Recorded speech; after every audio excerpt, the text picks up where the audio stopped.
ஆளும் தமிழ் நேரில் அனைவருக்கும் வணக்கங்க. நம்ம சேனல்ல வந்து டிஃபென்ஸ் சம்பந்தமான இன்ஃபர்மேஷன்ஸுங்களையும் கூடவே ஜியோ பாலிட்டிக்ஸ் சம்பந்தமான நிறைய இன்ஃபர்மேஷன்ஸுங்களை நம்ம வந்து ஷார்ட்ஸாகவும் கொடுத்துட்டு வந்துட்டு இருக்கோம். கூடவே வந்து ஃபுல் லென்த்தான வீடியோஸாகவுமே நம்ம கொடுத்துட்டு வந்துட்டு இருக்கோங்க. நம்ம சேனல்ல இருக்கக்கூடிய வீடியோஸ் எல்லாத்தையும் பாருங்க, மறக்காம வந்து சப்ஸ்கிரைப் பண்ணிக்கோங்க. நீங்க சப்ஸ்கிரைப் பண்ணி கொடுக்கக்கூடிய சப்போர்ட் தான் எங்களுக்கு வந்து அடுத்தடுத்த வீடியோஸ் பண்ண வந்து பெரிய மோட்டிவேஷனா இருக்குங்க. இந்த மாதிரி நம்ம சேனல்ல ஷார்ட்ஸ் வீடியோஸ் மட்டும் இல்லாம லாஸ்ட் வீக்கா நடக்கக்கூடிய டிஃபென்ஸ் ஜியோ பாலிட்டிக்ஸ் சம்பந்தமான இன்ஃபர்மேஷன்ஸுங்களை நாம வந்து வீக்லி அப்டேட்ஸ் ஆகுமே கொடுத்துட்டு வந்துட்டு இருக்கங்க. நம்ம சேனல்ல கொடுக்கப்படக்கூடிய வீக்லி அப்டேட்ஸையும் தொடர்ந்து பாருங்க, எங்களுக்கு வந்து சப்போர்ட் பண்ணுங்க ஃப்ரெண்ட்ஸ். உலக அளவில் சின்ன நாடுங்களா இருந்தாலும் சரி, அதுவே வந்து ஒரு சக்தி வாய்ந்த ஒரு வல்லரசு நாடுங்களா இருந்தாலும் சரிங்க, பொதுவாகவே ஒரு நாட்டுக்கு பாதுகாப்புன்றது ரொம்ப முக்கியமான ஒரு விஷயம். பொருளாதாரம் எந்த அளவுக்கு ஒரு நாட்டுக்கு முக்கியமோ அதே அளவு அந்த நாட்டோடைய பாதுகாப்புக்கு ஏற்ற மாதிரியான ஆர்ம்டு ஃபோர்ஸோடைய வலிமையும் வந்து ரொம்ப முக்கியமான ஒரு விஷயங்க. அப்பதான் அந்த நாட்டை வந்து எதிரி நாடுகள்ல இருந்து தற்காத்துக்க முடியும். இந்த ஒரு விஷயத்துல வந்து இந்தியாவுக்கு வந்து பாதுகாப்பு ரீதியான பிரச்சனைன்றது ரொம்பவே அதிகமாக இருக்கக்கூடிய ஒரு விஷயங்க. கடந்த 70 வருஷமாவே இந்தியாவுக்கு பாதுகாப்பு ரீதியான பிரச்சனைன்றது ரெண்டு சைடில் அதிகமாக இருந்துகிட்டே தான் இருந்துட்டு இருக்கு. ஒரு பக்கம் பாகிஸ்தான், இன்னொரு பக்கம் சீனான்னு இந்த ரெண்டு நாடுகளுமே ஒன்னா கை கோத்துக்கிட்டு தான் இந்தியாவுக்கு எதிரான பல ஸ்ட்ராட்டஜிஸ் எப்பவுமே பண்ணிக்கிட்டே வந்துட்டு இருப்பாங்க. ஒரு உதாரணத்துக்கு வந்து இஸ்ரேல், அதுக்கப்புறம் வந்து தென்கொரியாவை எடுத்துக்கங்களேன். இந்த நாடுங்களாம் வந்து ஒரு சின்ன பரப்பளவு வச்சிருக்கக்கூடிய நாடுங்க. இந்த மாதிரியான பரப்பளவுல கம்மியா இருக்கக்கூடிய நாடுங்களுக்கு பாதுகாப்பு ரீதியான அச்சுறுத்தல் வரப்போகும்போது என்ன பண்றாங்கன்னா, அவங்க வந்து அவங்களுடைய ஆர்ம்டு ஃபோர்ஸை மட்டுமே முழுசா வச்சு ஃபேஸ் பண்ணா பத்தாதுன்றதுனால அமெரிக்கா மாதிரியான வல்லரசு நாட்டோடைய படைகளையும் வந்து அவங்க யூஸ் பண்ணிக்கிறாங்க. அமெரிக்காவுடைய பறந்து விரிஞ்ச பிரம்மாண்ட ராணுவத்தை தனக்கான ஒரு செக்யூரிட்டி ஃபோர்ஸா யூஸ் பண்ணிக்கிறதுனால இஸ்ரேல் வந்து தன்னை ஈரான் கிட்ட இருந்து தற்காத்துக்கிறாங்க. அதுவே வந்து தென்கொரியா வந்து வடகொரியா கிட்ட இருந்து ஏற்படக்கூடிய பாதுகாப்பு பிரச்சனையில இருந்து தன்னை வந்து முழுசா ரிலீஸ் பண்ணிக்கிறாங்க. ஆனா இந்த மாதிரியான விஷயங்கள் வந்து இந்தியாவுக்கு சாத்தியப்படாதுங்க. இந்தியா மாதிரியான ஒரு பெரிய நாட்டுக்கு பாதுகாப்பு ரீதியாக ஏற்படக்கூடிய அச்சுறுத்தலை சமாளிக்கிறதுக்கு இந்தியா வந்து தன்னுடைய ஆர்ம்டு ஃபோர்ஸை வந்து மிகப்பெரிய அளவில் விஸ்தரிக்க வேண்டி இருக்குதுங்க. இந்தியா வந்து ஒரு 5-6 வருஷத்துக்கு முன்னாடிலாம் பாதுகாப்பு படைகளுக்கு தேவைப்படக்கூடிய நிறைய ஆயுதங்களை வந்து வெளிநாடுகள்ல இருந்து அதிகமாக இறக்குமதி பண்ணிட்டு இருந்தாங்க. ஆனா இன்னைக்கு வந்து அந்த விஷயங்கள் பெரிய அளவில் மாறி போயிருக்குது. இந்தியா வந்து ஒரு டேங்க்ஸ், ஆர்ட்லரி கன்ஸ்ல இருந்து ராடார் சிஸ்டத்துல தொடங்கி நேவிக்கு தேவைப்படக்கூடிய டெஸ்ட்ராயர் ஷிப்புங்க, ஃப்ரிகேட் ஷிப்புங்களை தொடங்கி ஏர்கிராஃப்ட் கேரியரையே முழுக்க முழுக்க உள்நாட்டில் உருவாக்குற அளவுக்கு இந்தியா வந்து தன்னுடைய பொட்டன்ஷியலை வந்து பெரிய அளவில் டெவலப் பண்ணியிருக்காங்க. அதுவே மிசைல் டெக்னாலஜியை பொறுத்த வரைக்கும் இன்னைக்கு இந்தியா உருவாக்கி இருக்கக்கூடிய அக்னி 5 மிசைலை பார்த்துக்கிட்டிங்கன்னா, இந்த மிசைலை வச்சு உலகத்தில் வந்து ஏறத்தாழ 8000 கிலோமீட்டர் ரேஞ்ச் வரைக்கும் போய் நியூக்ளியர் அட்டாக் பண்ண முடியுங்க. இந்த மாதிரி இந்தியா மிசைல் டெக்னாலஜியில் பெருசாக டெவலப் ஆகி வரப்போகும்போது இப்போ முழுக்க முழுக்க உள்நாட்டிலே ஒரு ஹைப்பர்சானிக் மிசைலையே உருவாக்கி இந்தியா வந்து டெஸ்ட் பண்ணி பார்த்துருக்காங்க. இந்த மிசைல் வந்து எப்படி உருவாக்கப்பட்டிருக்கு, இதோடைய ரேஞ்ச் என்ன, இந்த மிசைல் எந்த அளவுக்கு சக்தி வாய்ந்தது அப்படின்றத பற்றி நாம் வந்து இந்த வீடியோவில் வந்து முழுசாக பார்க்கலாங்க. வீடியோக்குள்ளே போகிறதுக்கு முன்னாடி வந்து நம்ம ஆளும் தமிழ் சேனலை மறக்காமல் சப்ஸ்கிரைப் பண்ணிக்கோங்க. அப்படியே பக்கத்தில் இருக்கக்கூடிய பெல் பட்டனையும் ப்ரெஸ் பண்ணிக்கோங்க. அப்போ தான் ஃப்ரெண்ட்ஸ் நாங்கள் கொடுக்கக்கூடிய வீடியோஸ் எல்லாமே உங்களை வந்து சீக்கிரமாக ரீச் பண்ணும். இதோடு சேர்த்து நம்ம சேனலில் இருக்கக்கூடிய வீடியோஸ் எல்லாத்தையும் நீங்கள் பார்க்கணுன்னா மேலே இருக்கக்கூடிய ஐகார்டை கிளிக் பண்ணியுமே நீங்கள் உள்ளே போய் பார்க்கலாங்க. தொடர்ந்து உங்களுடைய ஆதரவை எங்களுடைய டிஃபென்ஸ் ஜியோ பாலிட்டிக்ஸ் சம்பந்தமான ஷார்ட்ஸுக்கு வீடியோஸுக்குமே வந்து அதிகமாக கொடுங்க. அது வந்து எங்களுக்கு பெரிய ஹெல்ப்பாக இருக்கும் ஃப்ரெண்ட்ஸ். இப்போ வாங்க வந்து நம்ம வீடியோக்குள்ளே போகலாம். இந்தியாவுக்கு வந்து பாகிஸ்தானை கூட வந்து தன்னுடைய ராணுவத்தை வச்சு சமாளிக்க முடியுங்க. அதுவே வந்து சீனாவை நம்ம சமாளிக்கணும்னா அதுக்கு வந்து நம்மளுடைய ராணுவத்தை தாண்டியும் நம்மளுக்கு வந்து வலிமையான அளவுக்கு நியூக்ளியர் வெப்பன் வந்து தேவைப்படுதுங்க. அப்போ தான் சீனா மாதிரியான நாடை வந்து சமாளிக்கிறதுக்கு நம்மளுக்கு வந்து பெரிய பொட்டன்ஷியலாக இருக்கும். அப்படின்றதுனால தான் 1974 வந்து இந்தியா வந்து ஃபர்ஸ்ட் டைமாக நியூக்ளியர் டெஸ்ட் பண்ணாங்க.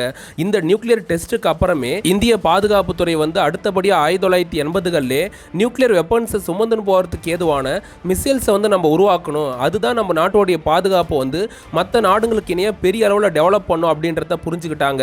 அதுக்கேற்ற மாதிரியான மிசைல்ஸை டெவலப் பண்ணக்கூடிய விஷயங்கள்லையும் இந்தியா வந்து அப்போ ஈடுபட ஆரம்பிச்சாங்க. அந்த மாதிரி இந்தியா பண்ணிட்டு வந்த இந்த ப்ராசஸோடைய விளைவா 1990களில் வந்து அப்துல் கலாம் தலைமையில் integrated guided missile development programme மூலமா 5 விதமான மிசைல் சிஸ்டத்தை வந்து இந்தியா டெவலப் பண்ண ஆரம்பிச்சாங்க. அப்படி ஆரம்பிச்ச அக்னி சீரிஸோடைய மிசைல் டெவலப்மெண்ட் தான் 2000 ஆண்டுக்கு அப்புறம் வந்து அக்னி சீரிஸ்ல அக்னி 1, 2, 3ல தொடங்கி அக்னி 5 வரைக்கும் இந்தியா உருவாக்கியிருக்காங்க.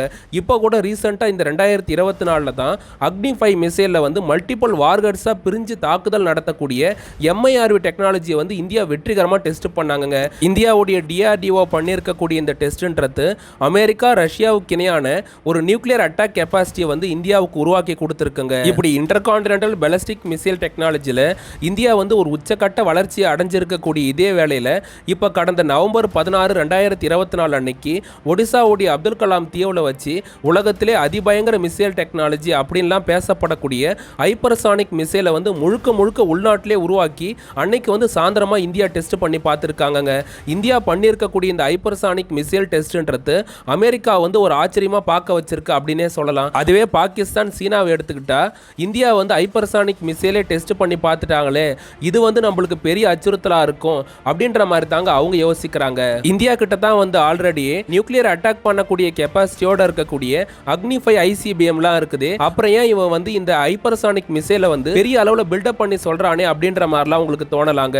இதுக்கு மேஜரான சில ரீசன்ஸ்ன்றது உண்டுங்க. ஹைப்பர்சானிக் மிசைலுக்கும் பெலஸ்டிக் மிசைலுக்கும் உள்ள டிஃபரன்ஸ் என்னன்னு பார்த்தனா, பொதுவாகவே பெலஸ்டிக் மிசைல்ஸ்ங்களை பொறுத்த வரைக்குங்க இந்த பெலஸ்டிக் மிசைல்ஸை வந்து நம்ம பூமியிலேருந்து ஏவறோம் அப்படின்னா அது வந்து பூமியோடைய லோயர் ஆர்பிட்டுக்கு போயிட்டு அங்கேருந்து எதிரிங்களுடைய டார்கெட் வந்து எங்கே வந்து நம்ம நியூக்ளியர் அட்டாக் பண்ண போகிறோம் அப்படின்றத கரெக்டாக லாக் பண்ணிட்டு மேலே இருக்கக்கூடிய பூமியோடைய லோயர் ஆர்பிட்லேருந்து ஸ்ட்ரெயிட்டாக வந்து ஃப்ரீ ஃபாலாக போய் வந்து அட்டாக் பண்ணுங்க. இந்த பெலஸ்டிக் மிசைல்ஸ் வந்து முழுக்கவே ஒரு பிளான்டு ட்ரெஜெக்டரி தான் ஃபாலோ பண்ணி அட்டாக் பண்ணுமே தவிர எங்கேயுமே வந்து தன்னுடைய பாதையை மாற்றி மெனியூர் பண்ணாதுங்க. இந்த ஒரு விஷயத்தினால எதிரிங்களுடைய வந்து ஏர் டிஃபென்ஸ் சிஸ்டத்தில் இருக்கக்கூடிய ராடாஸால வந்து துல்லியமாக கண்டுபிடிக்க முடியுங்க. கூடவே வந்து அவங்களுடைய இன்டர்செப்டார் மிசைல்ஸை வச்சு இந்த பெலஸ்டிக் மிசைல் புறப்பட்டதுலேருந்து பூமியோடைய லோயர் ஆர்பிட்டுக்கு போகிறதுக்கு முன்னாடியே கூட இந்த மிசைல்ஸை வச்சு இன்டர்செப்ட் பண்ணி தாக்கி அழிக்க முடியுங்க. இந்த ஒரு காரணத்தினால தான் வந்து இந்த பெலஸ்டிக் மிசைல்ஸை விடவே சக்தி வாய்ந்த மிசைல்ஸ் வந்து வல்லரசு நாடுகளுக்கு வந்து தேவைப்படுது. ஏன்னா ஹைப்பர்சானிக் மிசைல்ஸை பொறுத்த வரைக்கும் அது வந்து பெலஸ்டிக் மிசைல்ஸை போல இல்லாம பூமியில புறப்பட்டதுலேருந்து அது லோயர் ஆர்பிட்டுக்கெல்லாம் போகாம முழுக்கவே அட்மாஸ்பியர்ல மட்டும் தாங்க அது பயணிக்கும். லான்ச் ஆனதுல இருந்து டார்கெட்டை ஃபிக்ஸ் பண்ணி அட்டாக் பண்ற வரைக்குமே இந்த ஹைப்பர்சானிக் மிசைல்ஸுங்க வந்து நம்ம பேசுற சத்தத்தை விடவே அதிகபட்சமா மேக் 5 ஸ்பீடுக்கு மேல தாங்க இது பயணிக்கும். ரொம்பவே அதிகபட்சமான வேகத்தில் இது பயணிக்கக்கூடிய ஒரு ரீசனால தான் இந்த மிசைல்ஸை வந்து எதிரிங்களோட ஏர் டிஃபென்ஸ் சிஸ்டத்தில் இருக்கக்கூடிய இன்டர்செப்டார் மிசைல்ஸால தடுத்து தாக்கி அழிக்கவே முடியாதுங்க.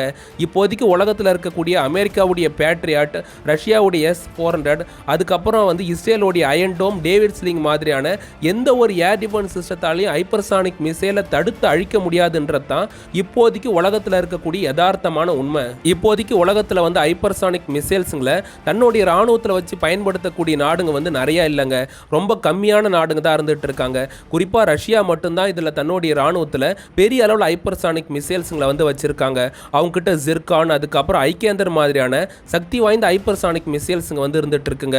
அதுக்கப்புறம் சைனாவும் சில ஹைப்பர்சானிக் மிசைல்ஸுங்க, கிளைட் வெஹிக்கிள்லாம் வச்சிருக்காங்க. இதுக்கு அடுத்தபடியாக ஈரான் வந்து ஃபத்தா மாதிரியான மீடியம் டெக்னாலஜி கொண்ட ஹைப்பர்சானிக் மிசைல்ஸை வந்து தன்னுடைய படையில் வந்து வச்சிருக்காங்க. ஆனால் வந்து அமெரிக்கா இந்த லிஸ்ட்ல இல்லையே அப்படின்ற மாதிரி நம்மளுக்கு தோணலாம். ஏன்னா அமெரிக்கா கிட்ட வந்து இப்போதைக்கு ஹைப்பர்சானிக் மிசைல்ஸுங்க வந்து அவங்களுடைய ஆர்ம்டு ஃபோர்ஸஸ்ல வந்து சர்வீஸ்ல இல்லைங்க. அமெரிக்கா வந்து அடுத்த 30 வருஷத்துக்கு ஏற்ற மாதிரியான அதிசக்தி வாய்ந்த ஹைப்பர்சானிக் மிசைல்ஸை வந்து டெவலப் பண்ணிட்டு வந்துட்டு இருக்காங்க. அந்த மிசைலுங்க வந்து அடுத்த 3-4 வருஷத்துக்குள்ள சர்வீஸுக்கு வர இருக்குங்க. இந்தியா கிட்ட தான் வந்து ஏற்கனவே பிரம்மோஸ் மாதிரியான அதிவேகமாக போகக்கூடிய மிசைல் வந்து இருக்குதே அப்படின்ற மாதிரி நீங்க யோசிக்கலாங்க. இந்த பிரம்மோஸ் மிசைல் நீங்க நினைக்கிற மாதிரி வேகமாக போகக்கூடிய மிசைல் தான். இது வந்து ஹைப்பர்சானிக் மிசைல் இல்லாம ஒரு சூப்பர்சானிக் மிசைலா வந்து இருந்துட்டு இருக்குங்க. இதிலே வந்து ஹைப்பர்சானிக் மிசைலா இருக்கக்கூடிய பிரம்மோஸ் 2 இந்தியாவும் ரஷ்யா வந்து உருவாக்கிட்டு தான் இருந்துட்டு இருக்காங்க. இப்படி இருக்க போகும்போது இப்போ இந்தியா வந்து ஒடிசாவில் டெஸ்ட் பண்ணியிருக்கக்கூடிய புதுசாக உருவாக்கி இருக்கக்கூடிய ஹைப்பர்சானிக் மிசைல்ன்றது முழுக்க இந்தியாவுடைய ஓன் டெக்னாலஜியை மட்டுமே வச்சும் கூடவே இந்தியாவுடைய ஸ்பேர் பார்ட்ஸை மட்டுமே வச்சு தாங்க உருவாக்கியிருக்காங்க. இந்த மிசைல்ன்றது இந்தியாவுடைய தரைப்படையிலேருந்தும் கடற்படையிலேருந்து யூஸ் பண்ணுற மாதிரி வந்து வடிவமைக்கப்பட்டிருக்குங்க. இந்த மிசைலோடைய ரேஞ்ச் வந்து ஏறத்தாழ 1500 கிலோமீட்டர் ரேஞ்ச் வரைக்கும் இருக்கும் அப்படின்ற மாதிரி இந்திய பாதுகாப்புத்துறை வந்து சொல்லியிருக்காங்க. அதே சமயம் டிஃபென்ஸ் எக்ஸ்பர்ட்டுங்க வந்து இந்த ஹைப்பர்சானிக் மிசைல் வந்து 1500 கிலோமீட்டர் ரேஞ்ச் மட்டுமே போகக்கூடியதா இருக்காது, இது வந்து 3000 கிலோமீட்டர் ரேஞ்ச் வரைக்கும் கவர் பண்ணும் அப்படின்ற மாதிரி வந்து சொல்றாங்க. இந்த ஹைப்பர்சானிக் மிசைல் வந்து அதிகபட்சமா மேக் 5ல இருந்து மேக் 8 ஸ்பீடு வரைக்கும் போகுன்ற மாதிரியும் கூடவே வந்து இந்த மிசைல்ல ஆர்டினரியான வார்கட்ஸையும் வச்சு யூஸ் பண்ண முடியும். இதோட சேர்த்து நியூக்ளியர் அட்டாக் பண்ணக்கூடிய நியூக்ளியர் வார்கட்ஸையுமே வந்து நம்மளால இதில் யூஸ் பண்ண முடியும்ன்ற மாதிரி சொல்லப்படுதுங்க. இந்தியா கிட்ட வந்து இப்போதைக்கு இருக்கக்கூடிய பிரம்மோஸ் மிசைல் வந்து இந்திய கடற்படையிலுமே வச்சு நம்ம பயன்படுத்திட்டு இருக்காங்க. இந்திய கடற்படையில் ஒரு சூப்பரான ஆன்டிஷிப் மிசைலாவுமே பிரம்மோஸ் மிசைல் வந்து செயல்பட்டு இருக்குங்க. எதிரிங்களுடைய ஃப்ரிகேட்ஸ் ஆகட்டும், டெஸ்ட்ராயர் ஷிப்பை துல்லியமா தாக்கி அழிக்கக்கூடிய ஒரு திறனோட தான் பிரம்மோஸ் இருந்துட்டு இருக்கு. இதிலே வந்து இந்தியா இப்போ டெஸ்ட் பண்ணி பார்த்துருக்கக்கூடிய ஹைப்பர்சானிக் மிசைல் வந்து நேவில செயல்பட போகும்போது சூப்பரான ஒரு ஆன்டிஷிப் மிசைலா வந்து செயல்படுங்க. ஏன்னா இதோடைய வேகம்ன்றது பன்மடங்கு அதிகமாக இருக்கக்கூடிய காரணத்தினால பிரம்மோஸை விடவே அதிகபட்சமாக நிறைய டார்கெட்ஸுங்களை இந்த ஒரு மிசைலால் கவர் பண்ண முடியுங்க.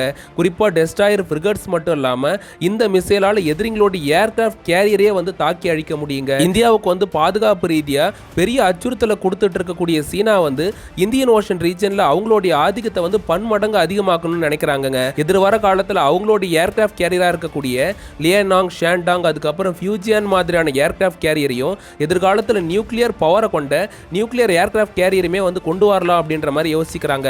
சீனாவுடைய PLA நேவி பண்ணக்கூடிய இந்த மாதிரியான விஷயங்களுக்கு இந்தியா உருவாக்கி இருக்கக்கூடிய இந்த ஹைப்பர்சானிக் மிசைல் வந்து சரியான பதிலடி கொடுக்க உதவுன்ற மாதிரி தான் டிஃபென்ஸ் எக்ஸ்பர்ட்டுங்க வந்து சொல்றாங்க. வீடியோ பார்த்துட்டு இருக்கக்கூடிய ஃப்ரெண்ட்ஸ் எல்லாருமே வந்து மறக்காம சப்ஸ்கிரைப் பண்ணிக்கோங்க. அப்படியே பக்கத்தில் இருக்கிற பெல் பட்டனையும் பிரஸ் பண்ணிக்கோங்க. அப்பதான் ஃப்ரெண்ட்ஸ் நாங்க கொடுக்கக்கூடிய வீடியோஸ் எல்லாமே உங்களை வந்து சீக்கிரமா ரீச் பண்ணும். இதோட சேர்த்து வீடியோவை முழுசா பாருங்க. நாங்க கொடுக்கக்கூடிய தகவல் எல்லாமே உங்களுக்கு பிடிச்சிருக்குன்னா மறக்காம உங்க ஃபேமிலி அண்ட் ஃப்ரெண்ட்ஸுக்கு வந்து ஷேர் பண்ணுங்க. இது எல்லாத்தையும் தாண்டி எங்களுக்கு எதனா உதவ நினைச்சீங்கன்னா சூப்பர் தேங்க்ஸ் மூலமா உங்களால முடிஞ்ச ஹெல்ப்பை வந்து எங்களுக்கு பண்ணலாம் ஃப்ரெண்ட்ஸ். அடுத்து ஒரு நல்ல டிஃபென்ஸ் ஜியோபாலிட்டிக்ஸ் இன்ஃபோட உங்களை வந்து சந்திக்கிறேன். அது வரைக்கும் நம்ம சேனல்ல இருக்கக்கூடிய ஷார்ட்ஸுங்க, வீக்லி அப்டேட்ஸுங்க, கூடவே வீடியோஸையும் பாருங்க, எங்களுக்கு வந்து சப்போர்ட் பண்ணுங்க.